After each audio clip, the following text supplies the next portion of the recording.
Os colaboradores e amigos do Ministério Jimmy Swaggart convidam você a se unir conosco nesta hora de culto e louvor, quando Jimmy Swaggart vai proclamar com ousadia a mensagem do poder de Jesus para mudar vidas.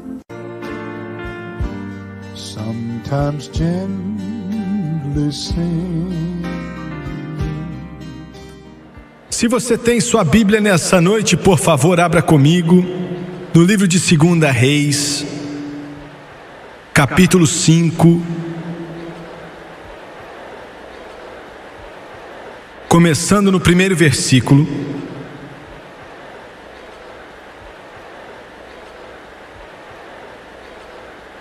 Segunda Reis, capítulo 5, versículo 1. A Bíblia diz que Naamã, capitão do exército do rei da Síria, era um grande homem diante do seu senhor e de muito respeito, porque por ele o Senhor dera livramento aos sírios, e era este homem herói valoroso, porém leproso. Hebreus 12:1. O apóstolo Paulo escreveu, capítulo 12, primeiro versículo: portanto, nós também, pois que estamos rodeados de uma tão grande nuvem de testemunhas, deixemos todo o embaraço e o pecado que tão de perto nos rodeia e corramos com paciência a carreira que nos está proposta. Quero usar como tópico nessa noite palavras que, quando se escuta pela primeira vez, parecem ser estranhas, mas acredito que seja apropriada e será apropriada para essa mensagem que eu creio que Deus me deu. O tópico é aquilo. Aquilo. Abaixe sua cabeça. Pai Celestial, nos ajude nessa noite.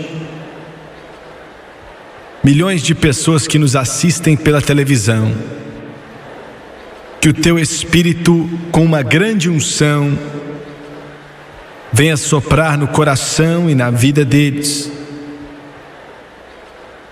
Peço a Deus que essa mensagem, que acho que é uma das mais importantes que o Senhor já me deu, venha afetar e libertar muitos, não só os que estão aqui em Dallas, que precisam dela, mas os que assistem pela televisão, que precisam, que a sua palavra os alcance, que ela não volte vazia.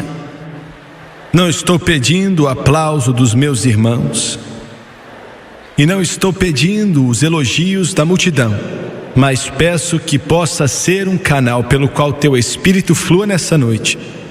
Peço tudo em nome de Jesus, e todos dizem amém e amém. Aquilo. Possivelmente vou dizer algumas coisas nessa noite que vocês nunca ouviram antes por detrás de um púlpito. E eu não sei se encaixam na categoria de serem controversas ou não. Possivelmente sim. O tópico que acredito que o Espírito Santo me diz para entregar é um tópico muito delicado. Se Deus me ajudar, vai descobrir aquilo que Satanás tem escondido com sucesso no coração e nas vidas de muitos dos filhos de Deus. Aquilo. Quando você lê o primeiro versículo do 5º capítulo de 2 Reis, é como se você estivesse lendo palavras que têm a ver com o Filho de Deus. A Bíblia diz que ele era um homem poderoso.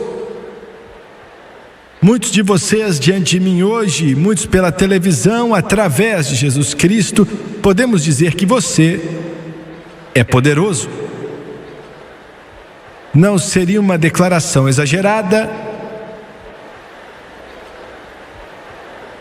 E a Bíblia diz que ele era um grande homem diante do seu Senhor.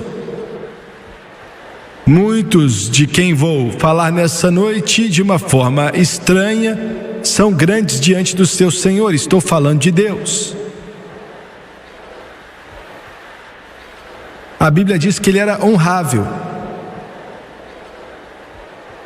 Muitos dos quais menciono nessa noite, podemos até usar essa palavra para te descrever: valoroso. A Bíblia diz que ele tinha liberto a Síria, mas é engraçado que muitos homens que libertam outros homens precisam de libertação. É estranho, parece uma declaração errônea, mas é verdade.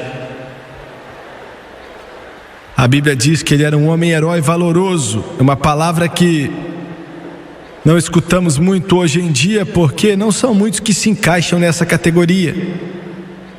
Mas podemos falar essa palavra de muitos cristãos, homens de valor, pessoas que são totalmente consagradas e dedicadas, mas a Bíblia termina essa passagem com as palavras: porém, era leproso. Tenho um querido amigo, ele não é americano, não mora nesse continente, bem mais velho do que eu. Deus usou grandemente em certas partes do mundo para trazer libertações para muitos e ver milhares de pessoas sendo salvas pelo sangue de Jesus e muitos cheios do Espírito Santo. Ele diz que Deus deu a ele uma visão, e era uma visão estranha. O conheço bem, faz 20 anos que eu o conheço, e creio que Deus deu essa visão a ele. Chego a dizer que sei que Deus deu essa visão para ele. É a seguinte, vou resumir. No país onde ele nasceu, ele foi até uma certa vila. O lugar era estranho para ele, o povo também era estranho, e ele viu um homem e sua esposa cercado de crianças, e parecia que eles amavam essas crianças imensamente. E ele casualmente mencionou ao homem que estava ao seu lado que essas pessoas, esse casal, tinham filhos lindos. Ele falou: são mesmo, mas não são filhos daquele casal.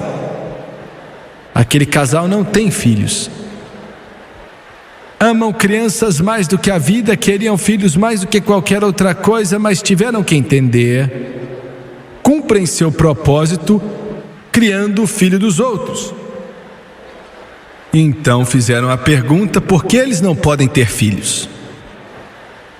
O homem falou: eu não sei. E na vila, ele disse: tem rumores por aí, mas ninguém sabe ao certo, mas sabemos que eles são pessoas preciosas que são muito amados aqui. Que estranho. Alguns instantes depois, ele falou com outra pessoa e mencionou aquele casal que amava a companhia dessas crianças. E eles falaram: essas crianças não pertencem a esse casal. É o que me falaram. Eles falaram: é mesmo. Me falaram que eles não podem ter filhos. É isso mesmo. Você sabe por que não podem ter filhos? Talvez eles devem buscar cumprir seu propósito criando filho de outras pessoas. E o homem falou: eu não sei. Ouvi algumas histórias, mas não sei. Ninguém aqui sabe senão um homem. Um africano que mora no fim da vila. Ele disse que sabe, ele já é de idade, e sabe porque esse casal não tem filhos. De acordo com as direções, ele foi até esse homem, interessado, muito curioso que ele era. Descobriu que o nome dele era Majuba, que no africano quer dizer pomba. Depois de começar a conversar com esse homem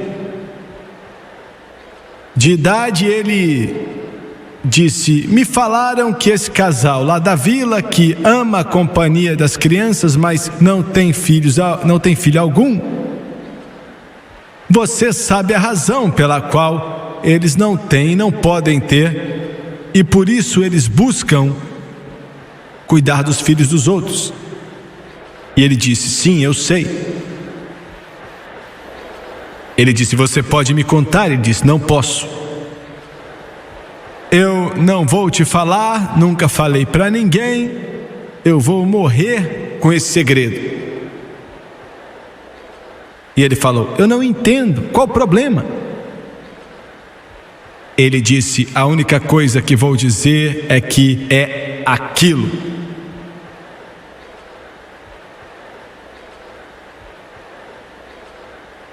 O problema dos cristãos hoje, com aquilo na vida deles que está corroendo o seu espírito, e podem ser várias coisas. Satanás busca entrar na vida do Filho de Deus, ele busca um lugar de fraqueza. E nenhum pecado é bonito, todo pecado é feio. Mas ele quer te prender com o mais terrível, mais tenebroso, mais fatal e letal dos pecados. Eu estava em uma certa cidade há pouco tempo atrás, em uma cruzada, o telefone tocou, eu atendi. Um jovem me falou: irmão Swagger, eu estava na cruzada ontem à noite. E ele começou a falar algumas coisas boas sobre o culto. Aí depois me falou, eu podia sentir, a voz dele tremendo. Ele disse: eu preciso de ajuda. Se eu não receber ajuda, eu vou me matar. Dava para ver no tom de voz que ele não estava brincando, e que não era um rapaz possesso pela paranoia. Eu sabia que a situação era crítica, e o psiquiatra nos falou que quando uma pessoa fala muito disso, você tem que levá-los a sério, pois estão falando sério.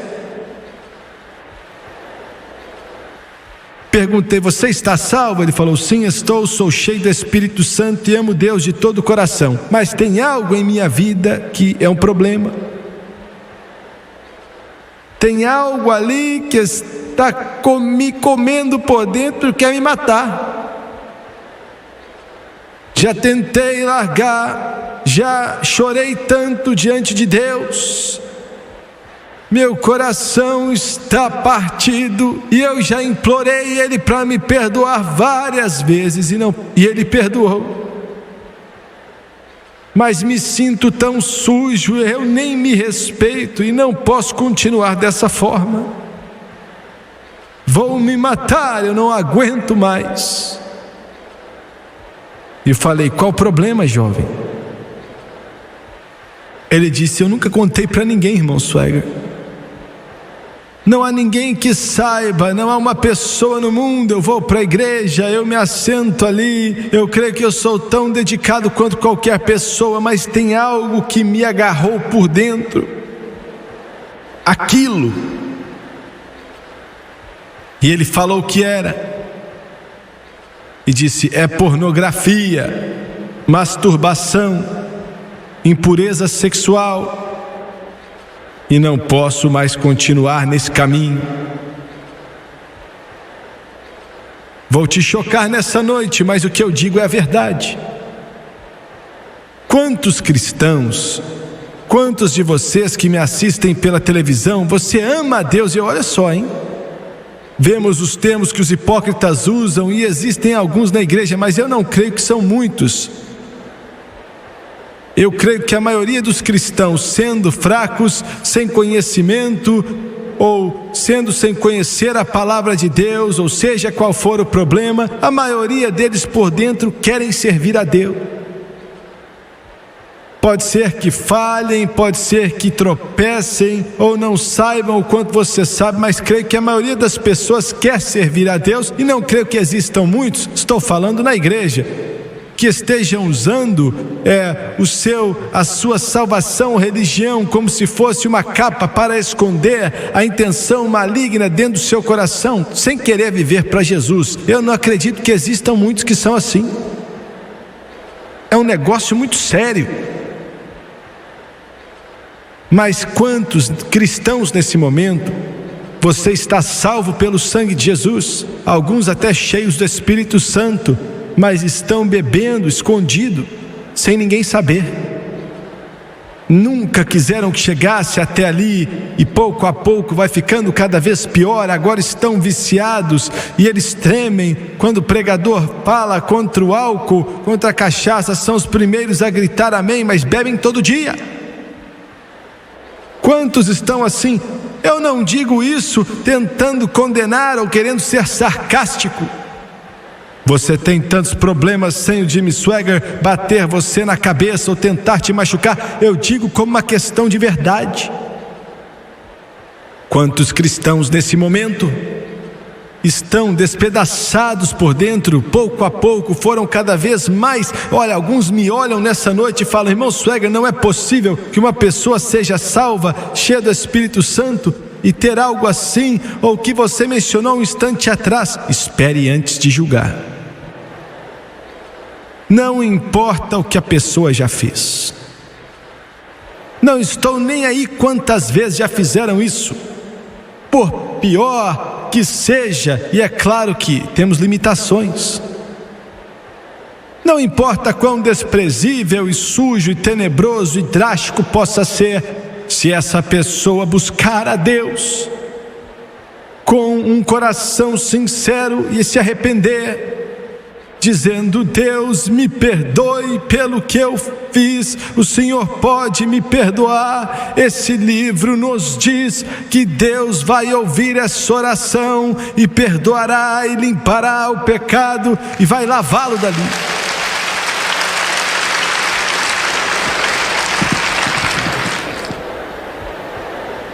E existem milhares de cristãos, muitos pela televisão, que estão vivendo uma vida de arrependimento constante.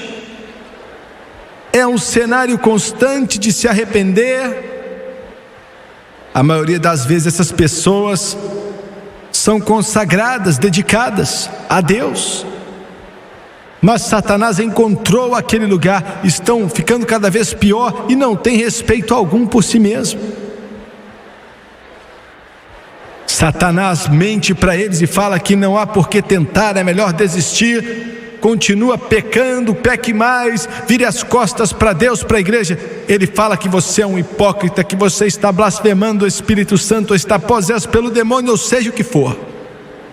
Enquanto você vai ficando cada vez mais viciado no pecado, tentando largar, mas de alguma forma não encontrou a chave para a porta.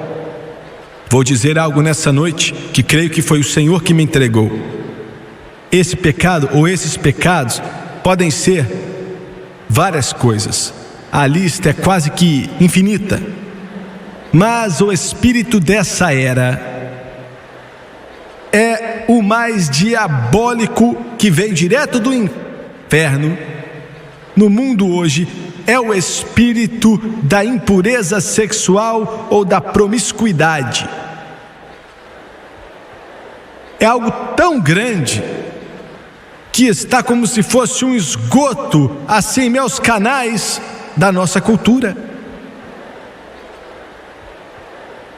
e tem preso os corações, as vidas de milhares de pessoas hoje. Falei com um dos homens mais poderosos do mundo na indústria do entretenimento. O Espírito de Deus estava tocando, e quando cheguei ali na raiz do problema, ele tinha sofrido uma agonia terrível, tinha passado por situações tão caóticas, e eu estava ali implorando ele, pedindo para ele aceitar a Jesus. Mas quando cheguei na conclusão, eu descobri que era uma sujeira sexual, uma perversão que ele não queria largar. Foi o que estava parando ele. Esse espírito que está acabando com a vida, pornografia, esses filmes nojentos, perversão, adultério, fornicação. Deus nos ajude, Jimmy Swaggart. Você quer dizer que um cristão, um filho de Deus, pode estar envolvido em meio a essa sujeira do inferno? É o que eu estou dizendo. É o que eu estou dizendo. Você pode dizer: ah, isso é terrível. Eu sei que é terrível, mas você ficaria surpreso. Esses pecados podres que são do inferno são inimagináveis, mas Deus tem algo a dizer sobre eles, mas também tem coisa a dizer sobre outros pecados. Ele disse que o ciúme é tão cruel como a cova. Ele disse que a rebelião é o pecado da bruxaria. Ele disse que odeia o orgulho mais do que odeia qualquer outra coisa. Então, pecado algum é bonito. Todo pecado é algo feio e destrutivo e condenável. Mas esse espírito dessa era, que sempre esteve aqui, mas creio que hoje está agindo de uma forma mais poderosa do que antes, é o pecado da sujeira sexual. Então é muito importante, Igreja do Deus vivo, que você se conduza de uma forma pura e santa, caminhando de uma forma limpa e verdadeira, como exemplo de justiça, em meio a uma geração suja, impura. Por favor, me escutem, mulheres. Eu não estou falando para o mundo, não estou falando para aqueles que não conhecem a Deus, não estou falando para aqueles que não conhecem a Jesus Cristo, mas estou falando com o corpo de Cristo, independente da igreja a qual você frequenta. O seu corpo é um templo do Espírito Santo, meninas. Mães, ensine suas filhas que é errado usar short. Ensine suas filhas a se vestir decentemente. Ensine suas filhas que o corpo delas é templo do Espírito Santo. Pois vivemos em uma era quando Satanás está se aproveitando como nunca se aproveitou antes, para destruir através desses maus que mencionei, acabando com a vida de milhares de pessoas, incluindo os crentes. Eu quero falar para vocês a respeito de alguns personagens bíblicos que você nunca sonharia que tiveram esses problemas. A Bíblia não dá o nome de todos, mas dá o nome de alguns. No livro de Isaías, capítulo 6, versículos 5 a 7. Isaías viu o Senhor e disse: ai de mim, pois estou perdido, porque sou um homem de lábios impuros e habito no meio de um povo de impuros lábios. Os meus olhos viram o Rei, o Senhor dos exércitos. Porém um dos serafins voou para mim, trazendo à sua mão a brasa viva que tirara do altar com uma tenaz. E com a brasa tocou a minha boca e disse: eis que isto tocou os teus lábios, e a tua iniquidade foi tirada e expiado o teu pecado. Isaías, o grande profeta de Deus. Veja bem, pregadores não estão imunes a esses problemas, não. É por isso que você tem que orar constantemente pelos seus pastores. Eles são alvos dos poderes do inferno. Satanás está procurando, ele está querendo destruí-los por completo.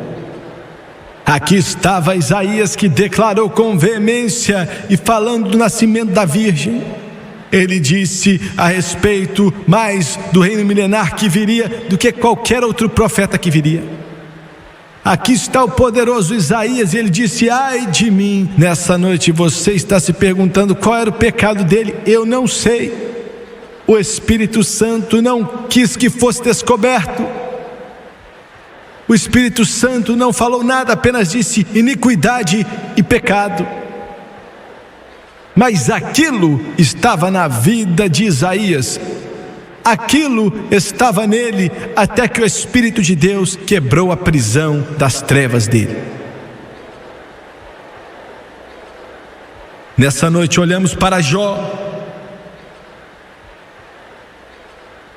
Alguém pode dizer: eu não pensei que Jó tinha problemas. Na descrição da Bíblia parece que Jó tinha problemas com esse pecado do orgulho. Era aquilo na vida dele. e parecia ajudar a trazer o sofrimento que ele experimentou. Mas Deus o libertou. Vamos olhar para Davi, o salmista de Israel. Davi, que escreveu mais de 50 salmos. Davi, um homem segundo o coração de Deus, o primeiro homem humano no Novo Testamento é de Davi, e o último homem no Novo Testamento é de Davi. Jesus é chamado de filho de Davi. Aquilo que existia na vida dele, o Espírito Santo não quis encobrir. Ele mencionou para todos. Davi se tornou a canção dos bêbados. Esse homem que era o maior exemplo teocrático que Deus já colocou sobre um trono. Davi, o salmista, o cantor de Israel. Mas o pecado do qual eu falo nessa noite estava grande no seu coração. Ficou pior, era o pecado do adultério, o pecado do assassinato. Esse negócio. Davi, o poderoso rei, Betseba, uma linda senhora, duas pessoas lançados em um holocausto de pecado, e toda uma nação sendo impactada com aquilo, e um bebê acabou morrendo. Jacó. Tinha uma diferença muito pequena entre Jacó e Esaú. Era difícil de encontrar que Jacó era um homem melhor que Esaú, pelo menos no começo. Para ser bem sincero com você, parecia que Esaú era até um homem melhor. O nome Jacó quer dizer enganador e usurpador. E ele agia como tal. Era a natureza dele. Jacó, aquilo na vida dele para enganar, e quase destruiu o plano de Deus para a raça humana. Você o escuta quando clama no livro de Gênesis. E ele tinha lutado a noite inteira dizendo: eu não vou deixar o Senhor ir até que me abençoes. Jacó estava cansado daquilo na vida dele, fazendo com que a existência dele fosse distorcida. Jacó disse: eu tenho que ser liberto, eu tenho que ser mudado. E o Todo-Poderoso, depois de uma noite de lutar com ele, o mudou. Você pode ser mudado. Estou aqui para te dizer que você não tem que viver sobre a vara do inferno. Estou aqui para dizer que esse cativeiro pode ser quebrado, e já foi quebrado por Jesus Cristo no Calvário há 2000 anos atrás.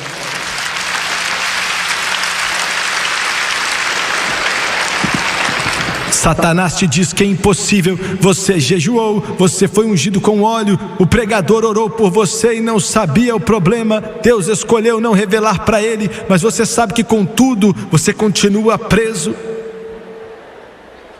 Nessa noite estou aqui para te dizer que você pode ser liberto. Essa mensagem que está sendo pregada para você, não somente aqui, mas pela televisão, essa palavra pode te libertar. O que estou pregando nessa noite, Satanás te disse que não há esperança, não tem como, você já tentou de tudo.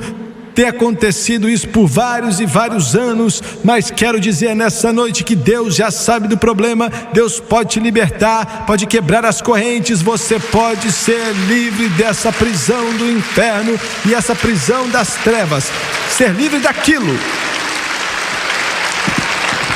Josué também foi livre, o sumo sacerdote.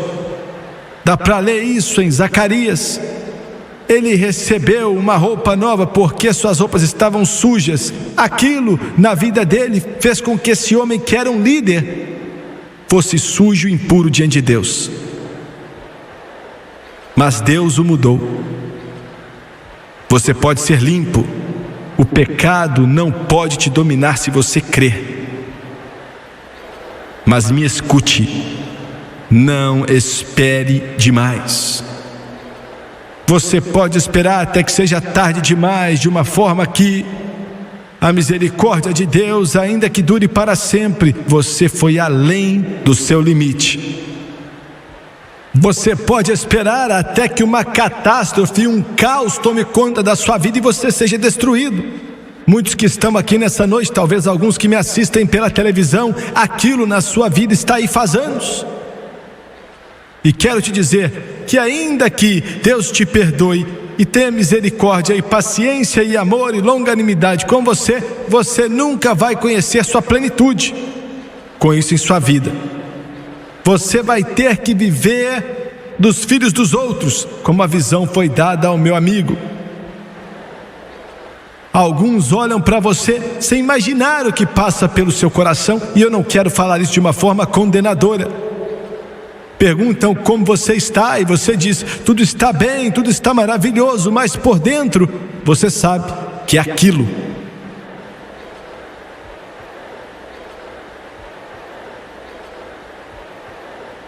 Está aí faz muito tempo, mas você não pode esperar muito tempo, até que seja tarde demais. Apocalipse 2:20. A palavra de Deus nos diz, Jesus quando fala para a igreja, Ele não está falando para quem não está salvo, está falando para a igreja. Apocalipse 2, versículo 20. Mas algumas poucas coisas tenho contra ti, falando com a igreja, que deixas Jezabel, mulher que se diz profetiza, ensinar e enganar os meus servos para que forniquem e comem dos sacrifícios da idolatria. Olha o que ele falou no versículo 21. E dei-lhe tempo para que se arrependesse da sua fornicação, e não se arrependeu. Eis que a porei numa cama, e sobre os que adulteram com ela virá grande tribulação, se não se arrependerem das suas obras, e ferirei da morte a seus filhos. Essa mulher esperou demais, teve tempo para arrepender, e não arrependeu. Você olha para Acã. Acã, a vitória tinha sido conquistada com Josué. Jericó tinha caído. Ai, era apenas um bloqueio, algo pequeno para o grande exército de Israel, mas olha o que aconteceu. Israel foi derrotado e 37 homens morreram. Josué foi buscar a Deus e perguntou o que estava acontecendo, e Deus mostrou a tribo e o homem, era Acã. Tinha roubado o ouro e a prata do povo babilônico. Aquilo que estava no coração dele era aquilo. Ele chorou, ele se arrependeu, mas era tarde demais. Ouviu bem? Era tarde demais. Olha para Esaú. Esaú chorou amargamente, com lágrimas. A primogenitura que ele não considerava e não estava nem aí para ela. A Bíblia diz que Esaú era um fornicador. Isso, entre outras coisas em sua vida, aquilo o destruiu. E chegou uma hora que ele chorou amargamente, mas era tarde demais. Saul. Muita gente não sabe, mas Saul poderia ter sido um grande rei. Saul teve uma habilidade militar muito grande.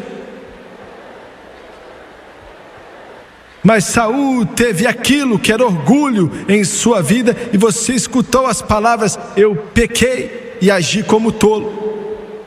Aquilo o destruiu. Ele chorou, pediu ajuda, mas era tarde demais. Acho que não completaria tudo essa noite se não falasse de Judas.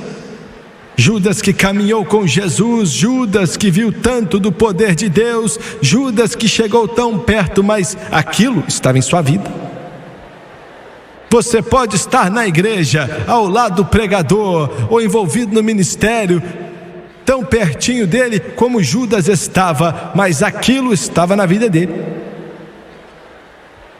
Eu sempre acreditarei que se Judas tivesse ido até Jesus, pedido perdão e misericórdia, como foi com Pedro, seria perdoado. Mas ele chorou, ele soluçou e disse: eu pequei, eu traí sangue inocente. Mas já era tarde demais. Tarde demais. Você pode esperar demais. Eu tinha um amigo muito querido, há alguns anos atrás. Vou chamá-lo de João, esse não era o nome dele, para não envergonhar a ninguém, então vou usar esse nome. Construíram uma igreja na área dele, e a família dele não conhecia nada de Deus, não conhecia a graça de Deus, não conhecia o poder de Deus. Eles tinham ido para uma igreja antes, mas não conheciam a Jesus.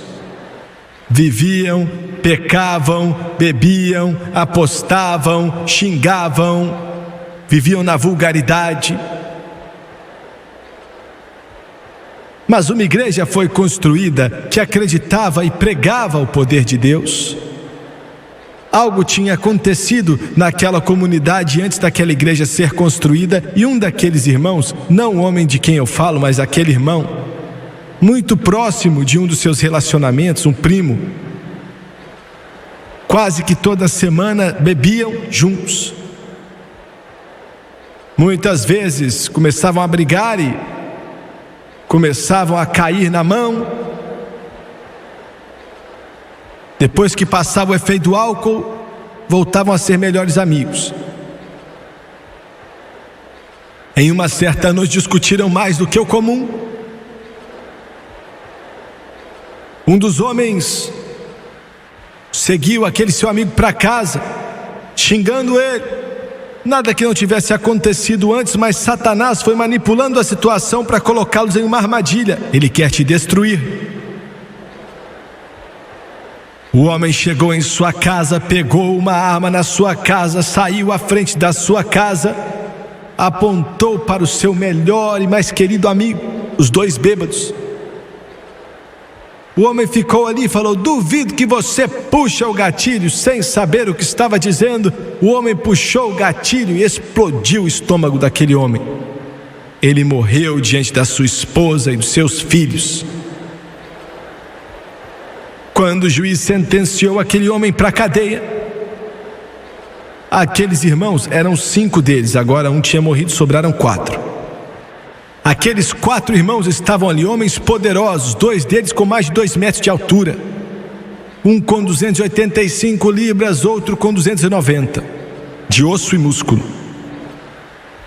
O juiz falou para aquele homem: se você sair da cadeia, se um dia você sair da prisão e voltar para esse país, aqueles homens ali vão te matar e eu não posso fazer nada sobre isso. Não volte aqui nunca mais. Ele foi para a cadeia. Ele foi solto quando a igreja tinha acabado de ser construída.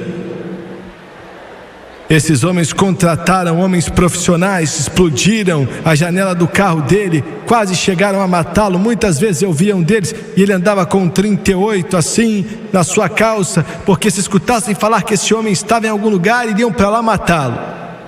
Estavam consumidos com aquilo chamado de vingança. O ódio estava acabando com a vida deles.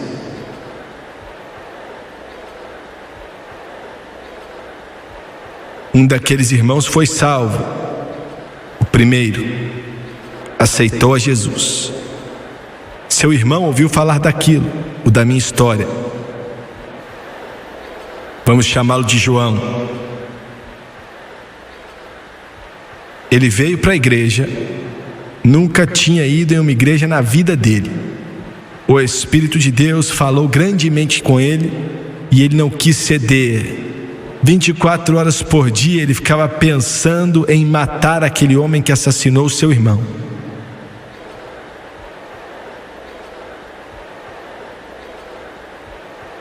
Ele saiu daquela igreja sofrendo uma convicção muito grande. Eu estava lá naquela noite e vi um homem poderoso, alto, forte, mas toda aquela semana a convicção do Espírito Santo estava trabalhando nele.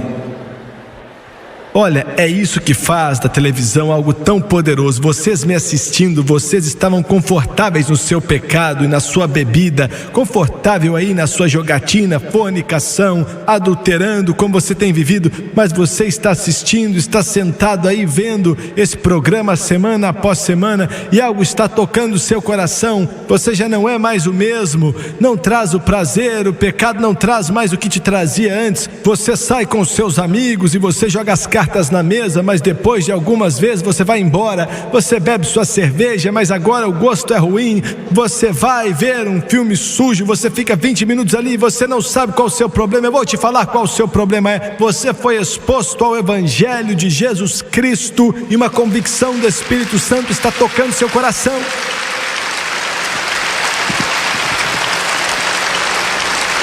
Não estamos brincando aqui com o espiritual, não. Isso aqui não é algum tipo de ginástica espiritual que estamos fazendo. É uma questão de vida ou morte. É uma questão de eternidade. Eu não estou aqui pela minha saúde, para ver um canal. Eu estou aqui para pregar a palavra de Deus, que é uma palavra poderosa. Você nunca mais será o mesmo depois que ouvi-la. Nunca mais.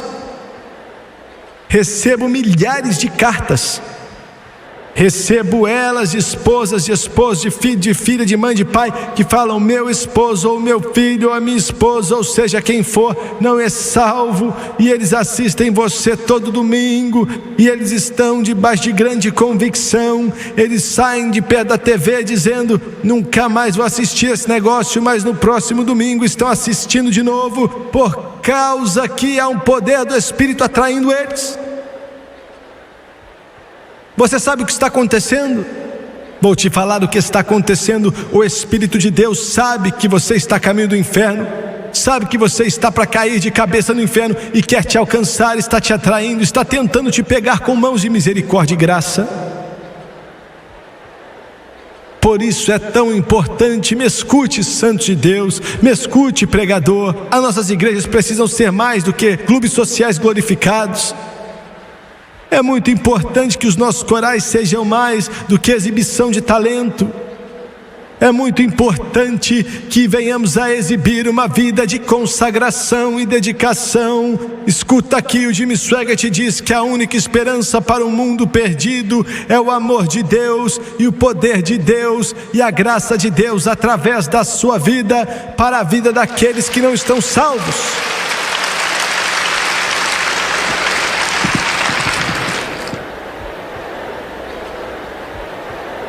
Um homem falou outro dia, multimilionário,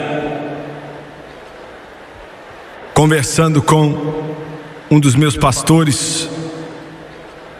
Ele disse: eu estava em um quarto de hotel lá na Califórnia. O Jimmy Swaggart começou a passar naquela manhã apontando o dedo para a televisão, dizendo: você aí nesse quarto de hotel rico, mas você está sentindo miserável, você não sabe o que fazer, você está vivendo em absoluta miséria. E ele disse: eu fiquei ali tremendo todo. Meu Deus, ele está lendo a minha mente. Não era eu, era o Espírito Santo. Foi o Espírito Santo.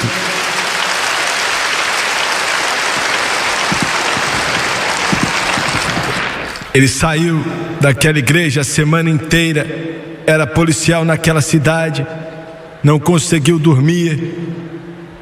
Chegou o final de semana e perguntou à esposa: tem alguma igreja aqui como tinha em nossa, aonde fomos semana passada? Nunca tinha ido para nada assim na minha vida. Ela olhou nas páginas amarelas e disse: eu acho que eu lembro o nome, se estiver certa, tem uma aqui. Ele falou: arruma aí que a gente está indo, domingo à noite. E foram 5 filhos com eles. Estavam no avivamento. O pregador pregou sobre o filho pródigo e o João foi o primeiro a levantar. Aleluia, foi para Jesus. Jesus o limpou e o lavou e removeu a mancha do pecado na vida dele. Mas aquilo ainda estava ali. Vez após vez ele se assentava diante de mim, do meu pai, e dizia: Deus me libertou de quase metade de de uma garrafa de uísque por dia, 3 maços de cigarro por dia. Vivia no adultério, na promiscuidade, na fornicação. Os votos de casamento dele diz que já tinha quebrado muitas vezes. Deus me libertou da sujeira, da podridão, mas eu não sei o que eu faria se eu visse o homem que assassinou o meu irmão a sangue frio.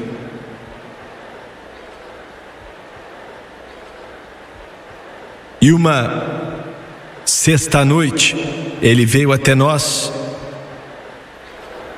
e falou para o meu pai: eu não posso ensinar a escola dominical amanhã, eu tenho que resolver algumas coisas em outra cidade, não estarei aqui no final de semana. E foi embora.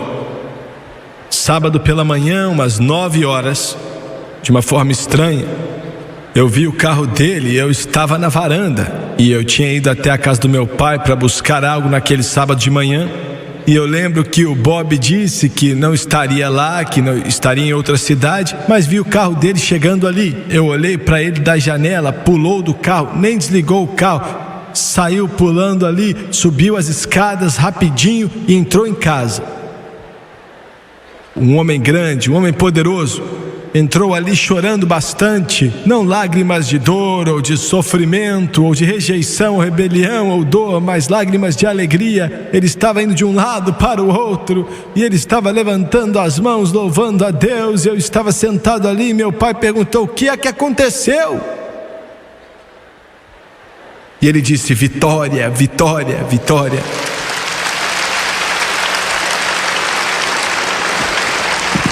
E eu falei: Bob, o que foi que aconteceu? Era para você estar em outra cidade. Ele falou: eu sei, mas mudança de planos aconteceu. Hoje de manhã eu não pude ir. Entrei em meu carro e fui até a casa de um parente e vi um carro estranho na porta. Ele falou: não pensei que era nada demais. Entrei pela porta de trás, bati a campainha e uma voz mandou entrar. E quando eu abri a porta, e na minha frente, bem na minha frente, estava o homem que tinha apontado uma arma para o meu irmão, enquanto os filhos e a esposa dele estavam olhando, e bêbado, puxou o gatilho e matou o meu irmão.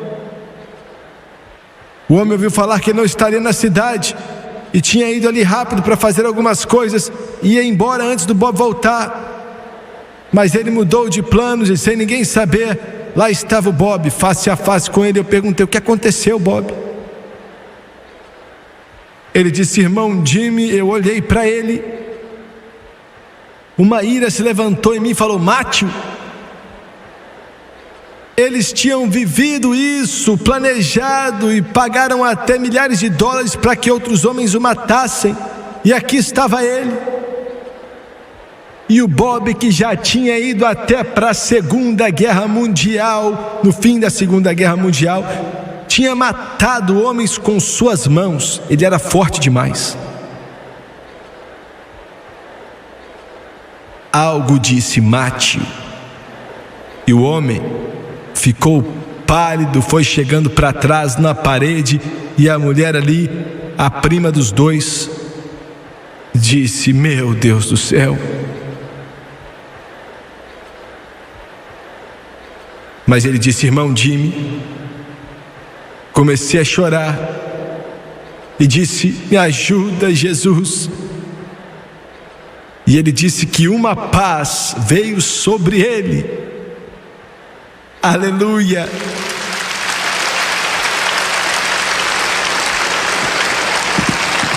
Que cobriu o ódio, que afastou aquilo que estava ali, tinha destruído toda a família. E ele disse: foi como algo que me cobriu completamente. A ira foi embora.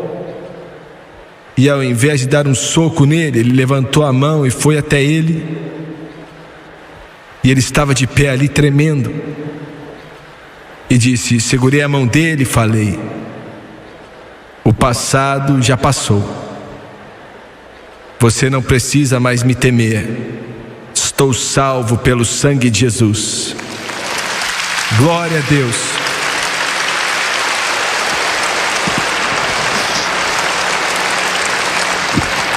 Ele disse: Jimmy Swaggart, nós nos abraçamos. Puxei ele para perto e ele chorou no meu ombro. Somente o amor de Deus pode unir algo assim. Mas ele então se levantou, chorando muito, naquela sala, naquela cidadezinha, há tanto tempo atrás, e disse: aquilo está derrotado em minha vida. Derrotado, eu venci. Sendo inveja, ou vingança, ou ódio, ou rebelião, ou impureza sexual, ou sujeira, ou bebendo em segredo, ou drogas, aquilo vai acabar te destruindo, mas Jesus pode te libertar nessa noite.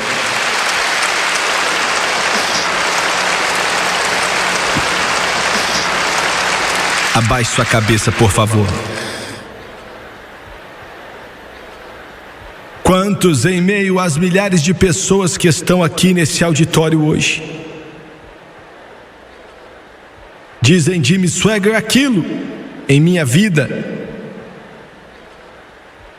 como você disse, está piorando cada vez mais. Não posso continuar mais assim. Deus falou ao meu coração nessa noite: preciso ser livre. Quantos podem levantar a mão? Você precisa de coragem para fazer isso, mas faça logo. Levante a mão rapidamente.